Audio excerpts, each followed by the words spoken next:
रंग बिरंगी मिठाइयाँ। बसंत ऋतु छाई हुई थी। राजा कृष्णदेव राय बहुत ही खुश थे। वह तेनालीराम के साथ बाग में टहल रहे थे। वह चाह रहे थे कि एक ऐसा उत्सव मनाया जाए जिसके उनके राज के सारे लोग शामिल हों। पूरा राज उत्सव के आनंद में डूब जाए। इस विषय में वह तेनालीराम से भी राय लेना चाहते थे। तेनालीराम ने राजा की इस सोच की प्रशंसा की और इसके बाद राजा ने विजयनगर में राष्ट्रीय उत्सव मनाने का आदेश दे दिया। शीघ्र ही नगर को स्वच्छ करवा दिया गया।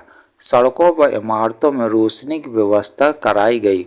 पूरे नगर को फूलों से सजाया गया। सारे नगर में उत्सव का वातावरण था। इसके बाद राजा ने घोषणा की कि राष्ट्रीय उत्सव मनाने के लिए हलवाई की दुकानों पर रंग बिरंगी मिठाइयाँ बेची जाएं। घोषणा के बाद नगर के सारे हलवाई रंगीन मिठाइयाँ बनाने में व्यस्त हो गए। इस घोषणा के बाद कई दिनों तक तेनालीराम दरबार में नजर नहीं आए। किसी को भी उनके बारे में कुछ नहीं पता था। राजा कृष्णदेव राय ने तेनालीराम को ढूंढने के लिए सिपाहियों को भेजा, लेकिन वे भी तेनालीराम को नहीं ढूंढ पाए। उन्होंने राजा को इस बारे में बताया। यह सुनकर राजा और भी अधिक चिंतित हो गए। उन्होंने दोबारा सिपाहियों को तेनालीराम की खोज में जुट जाने का आदेश दिया। कुछ दिनों बाद सैनिकों ने तेनालीराम को ढूंढ निकाला। वापस आकर उन्होंने राजा को बताया, महाराज तेनालीराम ने तो कपड़ों की रंगाई की दुकान खोल ली है। वह सारा दिन अपने इसी काम में व्यस्त रहते हैं। जब हमने उन्हें अपने साथ आने को कहा तो उन्होंने आने से मना कर दिया। यह सुनकर राजा को गुस्सा आ गया।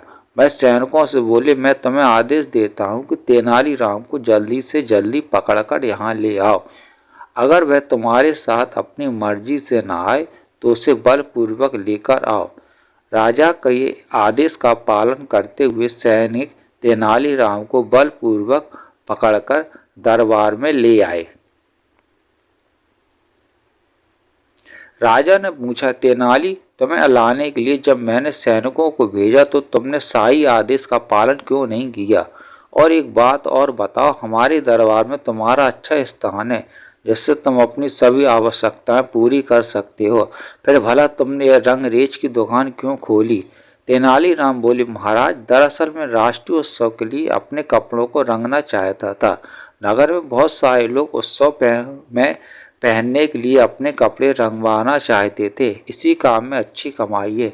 इससे पहले कि सारे रंगों का इस्तेमाल दूसरे लोग कर लें, मैं रंगाई का काम पूरा कर लेना चाहता था। सभी रंगों के इस्तेमाल से तुम्हारा क्या मतलब है? क्या नगर के सारे लोग अपने कपड़ों को रंग रहे हैं? राजा ने पूछा। नहीं महाराज, वास्तव में रंगीन मिठाइयाँ बनाने के आपके आदेश के बाद से नगर के ज़्यादातर हलवाई मिठाइयों को रंगने के लिए रंग खरीदने में व्यस्त हो गए। अगर वे सारे रंगों को मिठाइयाँ रंगने के लिए खरीद लेंगे तो मेरे कपड़े कैसे रंगे जाएंगे? इतना सुनते ही राजा को अपनी भूल का एहसास हो गया। वह बोले, तुम यह कहना चाहते हो कि मेरा आदेश अनुचित है। मेरे आदेश का फायदा उठाकर मिठाइयाँ बनाने वाले मिठाइयों को रंगने के लिए घटिया व हानिकारक रंगों का इस्तेमाल कर रहे हैं, जबकि उन्हें केवल खाने योग्य रंगों का इस्तेमाल करना चाहिए।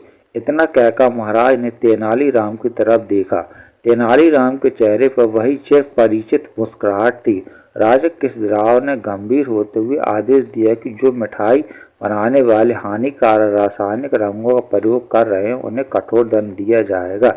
इस तरह तेनालीराम ने अपनी बुद्धि के इस्तेमाल से विजयनगर के लोगों को बीमार होने से बचा लिया। अगर आपको स्टोरी पसंद आई हो तो चैनल को लाइक करिए, सब्सक्राइब करिए। Thank you.